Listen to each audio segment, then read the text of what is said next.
Welcome to Freda Chando Analysis, ladies and gentlemen. And once again, thank you very much for taking your time to be part of us and for your continued support. In a span of less than 1 week, ladies and gentlemen, the Kenya Kwanza team is becoming very ridiculous because there have been rallying calls to change the constitution to abandon the presidential term limit, which is set to be a 2-term limit, constituting 10 years. The first person who came up with this demand was none other than Farouk Kibet, who said that we should give William Ruto 15 years to implement his promises. As if that was not enough, in a tweet that went viral, Baba Yao Waititu had some photos with William Ruto, and he said that we had a nice time with President William Ruto. Let's give him only 20 years. As if that was not enough, ladies and gentlemen, today another MP, Fafi MP Salah Yakub, has made it very clear that the Kenya Kwanza team are considering petitioning a motion in parliament to remove the term limit and instead replace it with an age limit.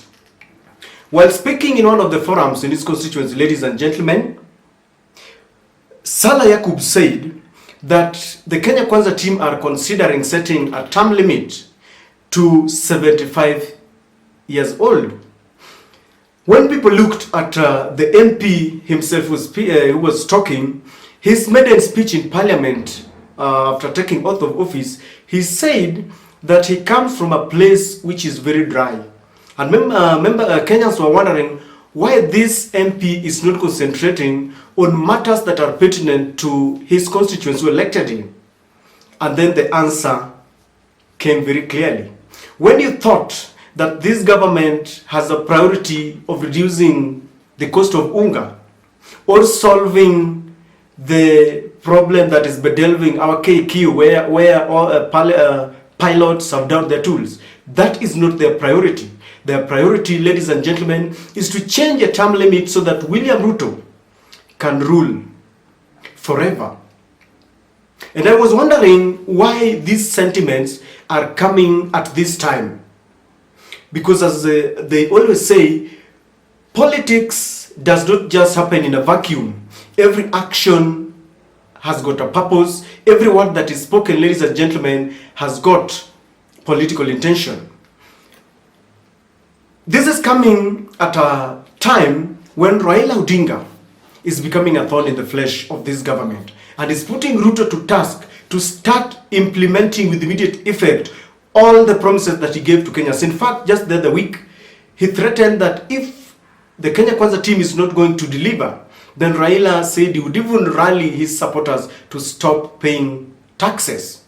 While Ruto is urging all the Kenyans to pay taxes and has even requested the judiciary not to offer a heaven for those who will not pay taxes with several court injunctions, the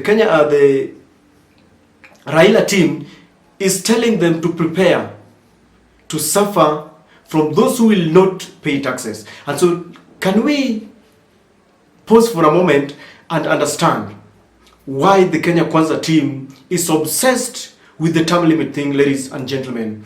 I want to believe that they want to gargle Raila Odinga. Because in their own considered opinion, they want to believe that if they start this conversation, then Raila Odinga, who many still think will be vying in 2027, will put a break and perhaps will have to consider, because barely after speaking these words, several rights groups and the opposition were up in arms with them. Suna MP Junet Mohammed thrashed those talks and said that if it is taken to parliament, it will be dead on arrival. Opiyo Wandayi said that the Kenya Kwanza team have not come to terms with the reality that they should be implementing their promises. So we expect a lot of political battle in parliament. I don't know if they make good their threats. The Kenya Kwanza team has got the numbers, but can they really do it? So they want Raila Odinga to slow down. Having known Raila for the years, that he's been in politics. Do you think these threats are going to slow him down? Do you think this is a break? Do you think he will stop talking about, he will stop giving Ruto pressure to deliver? A quick check, ladies and gentlemen, showed that currently William Samoei Ruto is 55 years old. And if they set the term limit to 75, then they will give Ruto a chance to rule for another 20 years. But why do I have a feeling that this motion cannot pass? Because I looked at the Deputy President Rigathi Gachagua. He is 57 years old. If they pass such a motion, then it means that by the time William Ruto will be completing his term, then, ladies and gentlemen, Rigathi Gachagua will be out of the question. So do you think the Mount Kenya MPs will allow such an MP to pass? I don't think so. Like I told you, these MPs will look at their interest first. And this is where you will see maybe the Azimio One Kenya Alliance team and the Mount Kenya MPs ganging up together against such a motion. But again, you never know. Maybe they've got something hidden. The second thing that is happening here is that it is coming at the height of pressure from Kenyans. I said earlier that people are grappling with the high cost of living. Unemployment rate iko juu sana. The pilots have downed their tools. And what is happening? Every bit of their breath is to make sure that we forget about the pertinent issues that are bedeviling Kenyans. So this is a diversionary tactics, ladies and gentlemen, and we are not going to accept it. They want Kenyans to start another conversation about a presidential debate so that we don't talk about food, the cost of unga, we don't talk about the pilots, we don't talk about all the promises that they gave to Kenyans. And they also don't want us to talk about the taxes that they have really hiked. I want to believe, ladies and gentlemen, that it could be a real threat, because I said earlier that William Ruto is a very good friend of Museveni, just our neighboring country. Museveni is the president of Uganda. And in Uganda, there is no presidential limit. You rule until death sets you part with the presidency. And so I have always alluded to some fact that maybe when our president visits Museveni, they talk about the progress in their countries and the progress that our constitution has taken. Museveni is just wondering why you should put a term limit. He believes that if the people loves you as a president, then rule. Let them elect you. Whether that presidential elections in Uganda have been controversial, and so is ours, is something that we can discuss for another day. So it could be that William Ruto is trying to emulate what the Ugandans are doing. Even though our constitution is very much different from theirs, but it could be taking us back to the Moi era. Very many people have said that William Ruto is a student of Moi. He started by buying the loyalty of the MPs that are allied to Azimio One Kenya, in a view that many thought is taking us back to the one Kenya, to one party state. And now he is testing waters pole pole. Before you know it, this motion will be tabled in parliament, ladies and gentlemen, and it could be a real threat.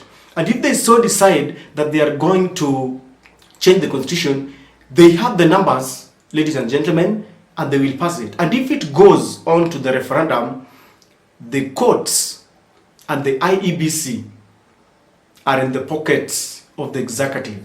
And so you should brace yourself, ladies and gentlemen.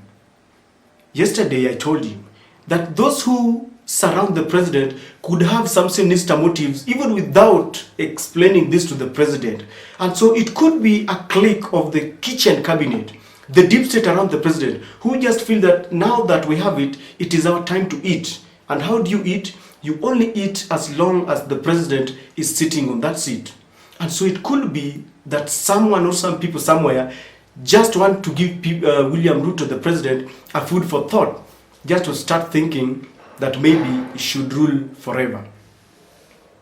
As always, I want to pause and ask you, what do you think is wrong with this government?